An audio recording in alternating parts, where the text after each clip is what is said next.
Kemudian dikatakan termasuk racun itu al-kalam, ngomong. Ada orang itu dikasih bala suka ngomong, suka bicara. Terus apa penawarnya? Zikrullah, sering berzikir. Jadi antum kepingin ngomong, ahsan zikir. Kepingin ngomong lagi, ahsan zikir. Karena ada orang yang terfitnah ngomong terus kerjanya. Kalau nggak ngomong, sekarang ngomongnya pakai tulisan, komen terus kerja. Masya Allah, tuh nggak ada kerjaan gitu. Ya itu Zat, komentator dari dulu jamaah. Subhanallah, ana pernah dulu waktu masa ada Piala Dunia lah, di mana setiap negara itu kan kirim apa pemainnya jamaah. Kemudian karikatur di koran itu, Indonesia bukan kirim pemain, kirim komentator. Iya. Ada yang suka ngomong, suka memberikan komentar. Dan ana rasa obat dari komentar ini adalah zikr. Udahlah, jangan semua dikomentari. Untuk mengucapkan Masya Allah, Subhanallah, Astagfirullah, Allahu Akbar, itu akan lebih indah. Kemudian yang termasuk racun ini al-qadha, hakim yang memutuskan. Orang itu kalau dapat jabatan itu, Allahu Akbar, dikatakan orang yang dikasih jabatan apalagi jadi hakim itu disembelih tanpa pisau. Jabatan dia sangat menakutkan. Terus gimana Ustaz? Apa penawarnya? Adil. Berbuatlah yang adil sudah. Anak kemarin membaca berita ada hakim yang dibunuh. Ya, konsekuensi ketika seorang menegakkan keadilan, mungkin nyawa antum yang akan melayang. Tapi mau tidak mau, kehidupan ini nggak lama. Kalau nggak besok, lusa kita akan mati. Jamaah rahimakumullah, Utsman bin Affan radhiyallahu anhu diriwayatkan mengatakan, hammud dunya zulmatun fil qalb. Ambisi dunia itu menyisakan kegelapan di dalam dada, di dalam hati. Antum nggak bisa tidur, bingung. Ketika mikirin dunia, wallahi antum bingung. Wa hammul akhirah nurun fil qalb. Tapi ambisi akhirat itu cahaya di hati. Jadi ketika antum berambisi untuk akhirat, terang antum melihat jalan hidup ini jemaah. Terang. Antum tidak akan berada dalam kegelapan. Dan yang terakhir, berkaitan dengan tema kita hari ini, Rasulullah sallallahu alaihi wasallam banyak berdoa. Mengatakan Rabbana atina fid dunya hasanah wa fil akhirati hasanah wa qina adzabannar. Antum perbanyak nih doa. Kalau kita lihat dari doa ini, kalau persentasenya jemaah, doa ini 3 bagian yang disebut dengan doa sapu jagat ya. Yang pertama, Rabbana atina fid dunya hasanah. Ya Allah, berikan kepada kami kebaikan di dunia. Apa kebaikan di dunia? Berbagai macam penafsiran para ulama. Ada yang mengatakan ketaatan kepadamu ya Allah, bisa beribadah kepadamu, itu kebahagiaan di dunia. Memiliki harta yang membantu kita untuk meraih akhirat kita. Artinya kita hidup di dunia perlu kebahagiaan, tapi semuanya yang mengantarkan kepada akhirat. Wa fil akhirati hasanah, dan berikan kebahagiaan di akhirat. Kita minta kepada Allah Subhanahu wa taala agar kita bisa selamat ketika dibangkitkan dari kubur, kemudian melewatin satu persatu hal-hal yang sangat menakutkan di padang mahsyar sampai bisa selamat masuk surga. Wa qina adzabannar, dan selamatkan kami dari api neraka. Jadi dunia hanya sepertiga aja. 2/3-nya buat akhirat kita. Jadi kalau ada orang yang mengatakan ya kita harus seimbang dunia, kalau kau bisa seimbang Masya Allah. Tapi paling tidak jangan sampai ambisi kita itu adalah dunia saja. Silahkan bekerja, Silahkan mengais rezeki, silahkan mengumpulkan harta, tapi tetap semuanya untuk akhirat antum. Dan ketika ambisi antum akhirat, dunia akan ikut. Antum akan dapat anak-anak yang soleh, istri yang soleha, keluarga yang sakinah, mawaddah, penuh dengan rahmat. Allahu Akbar. Baik, kita masuk ke sesi tanya jawab. Masya Allah.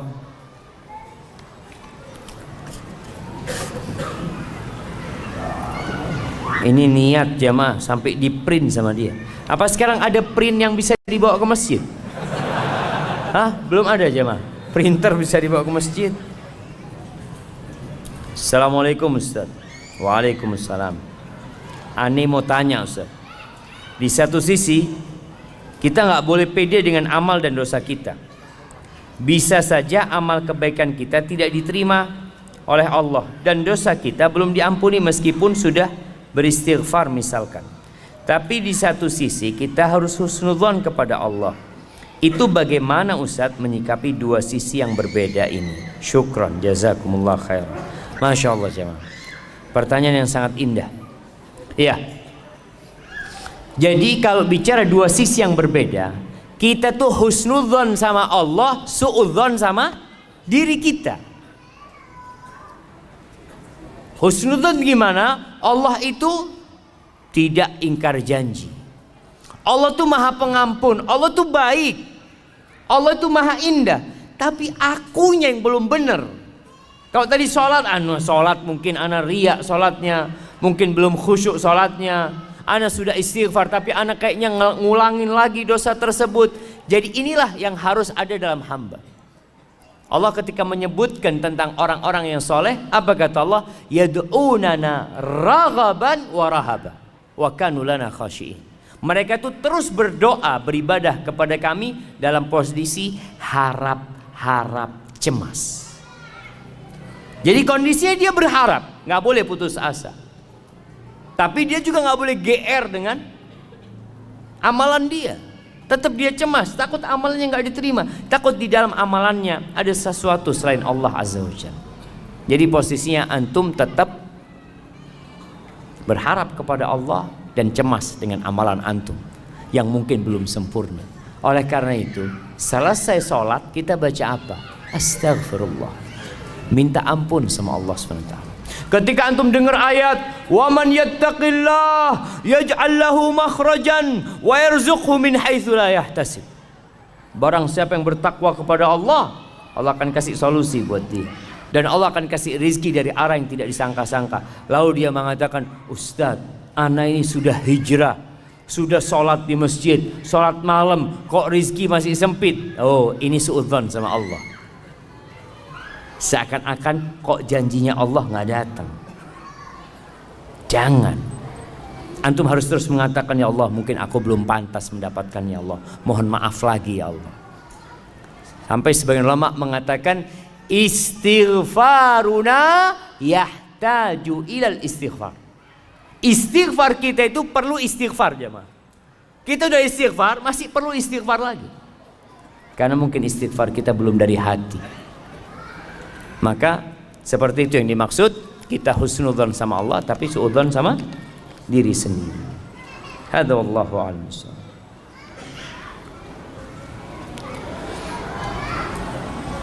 Ustadz mohon nasihatnya. Bagaimana sikap kita dengan sudah bolehnya jam pulang kantor? Dengan sudah bolehnya jam pulang kantor, tetapi belum bisa pulang karena khawatir dengan pimpinan di kantor dianggap tidak loyal. Bahkan di kemudian hari disindir-sindir jika pulang lebih awal sesuai jam kantor. Syukran Ustaz, jazakumullahu khairan. Dan nasihat untuk pemimpin tersebut Ustaz. Barangkali beliau hadir juga.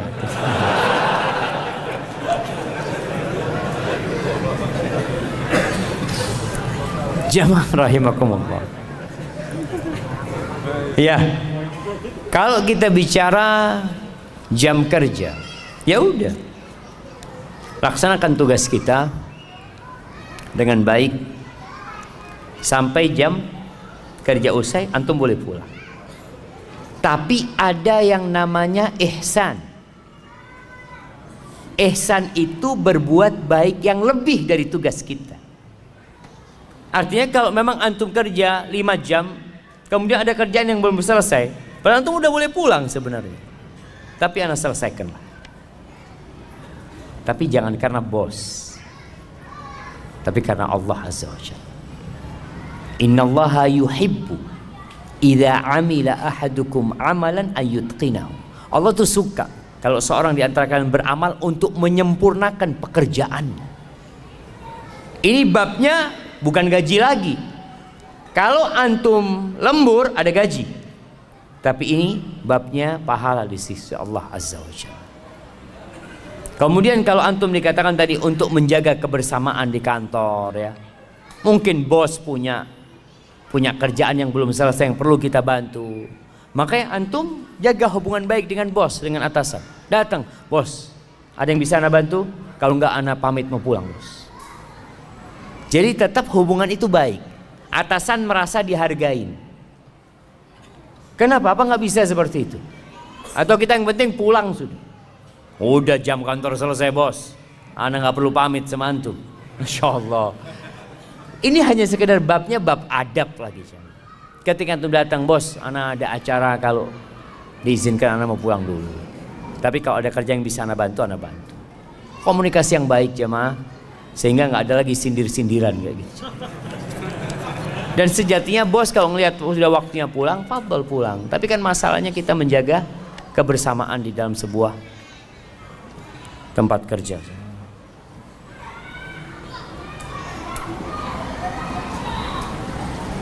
Assalamualaikum Ustaz. Saya seorang penanggung jawab di toko dan dari manajemen menyuruh wajib memasang aksesoris pernak-pernik Natal di toko yang saya pimpin. Apa sikap yang harus saya lakukan? Jazakallahu khairan. Ahibati fillah. Kita ini hidup di negeri yang beragam agamanya. Dan alhamdulillah keberagaman itu bukan hal yang baru di dalam Islam. Di kota Madinah pun Masya Allah, Rasulullah SAW bertetanggaan bukan dengan orang Nasrani, tapi dengan orang Yahudi yang terkenal permusuhannya dan kedengkiannya kepada umat Islam. Tapi saling menghargai. Namun kalau urusannya ibadah, ini urusannya dengan ibadah mereka, maka kita hendaklah tidak ikut-ikutan dalam peribadatan mereka. Karena ini urusan dengan akidah, keyakinan. Natal itu merayakan hari kelahiran anak Tuhan. Sedangkan kita mengatakan qul huwallahu ahad, Allahu samad, lam yalid wa lam yulad wa lam yakul lahu kufuwan ahad. Maka para ulama berbincang tentang hal bolehkah kita ikut serta merayakan